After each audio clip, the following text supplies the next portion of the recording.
I'm a business coach, and I work with people who are stuck and successful and stuck and like to get them unstuck. And I think people are stuck when it comes to understanding what SEO really is, and how it can work for them, and how to even take the first step. And so, as a business person who's in this field, what's the first thing you guide people to get them unstuck when it comes to how they think about SEO and how they should be thinking SEO? Well, you're right. SEO is confusing for most business owners, and understandably so, because it's equal parts art, science, a little bit of mystery mixed in. Essentially, you're working with Google's algorithm, and that's a closed system. And it can be a little tricky to work with sometimes. There's kind of no guarantees sometimes in SEO. Kind of have to experiment a bit. And that can be hard for business owners to wrap their head around, who just want to know exactly, okay, if I'm going to spend this much money in SEO, what exactly is my return going to be? And as an SEO professional, you can't always give them an exact answer. Yeah.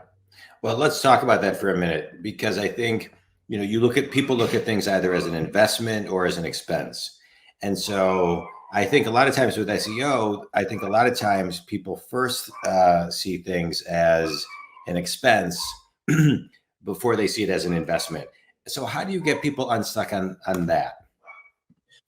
Well, what I tell people is that, first of all, SEO, it's absolutely an investment. And it's actually a good investment in that, other than the fact that you generally have to pay an SEO professional to get you to rank higher, once you're there, it's sort of free traffic and free leads.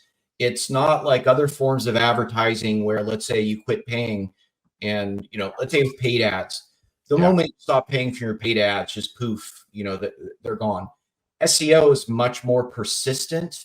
It makes it a much better investment, but it does take a little longer. Generally speaking, when we get a new client, we tell them, look, for the first 1 to 3 months, you may not see any changes to your rank or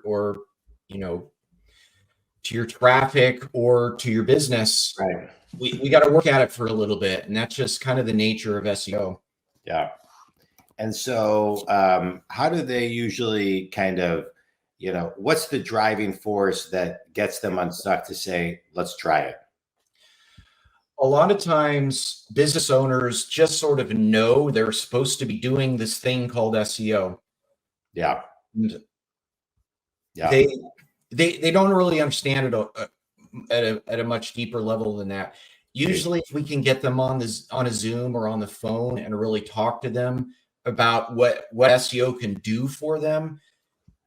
First of all, we just need to educate them on exactly what SEO even means, and then let them know, here's how you get that return on investment. There's all these keywords out there that people are searching, or search phrases, whatever you want to call it. Sometimes it's actually not terribly difficult to get on page 1 or even position 1 for some of those searches. And man, that could really drive some high converting traffic. It's very powerful when a visitor sees that a business is ranking on page 1 or in position 1. There's a lot of assumed credibility there. Visitors kind of know that Google scrutinizes websites, and they're not going to put someone in the #1 position who doesn't deserve to be there. Yeah. Yeah. All right, good.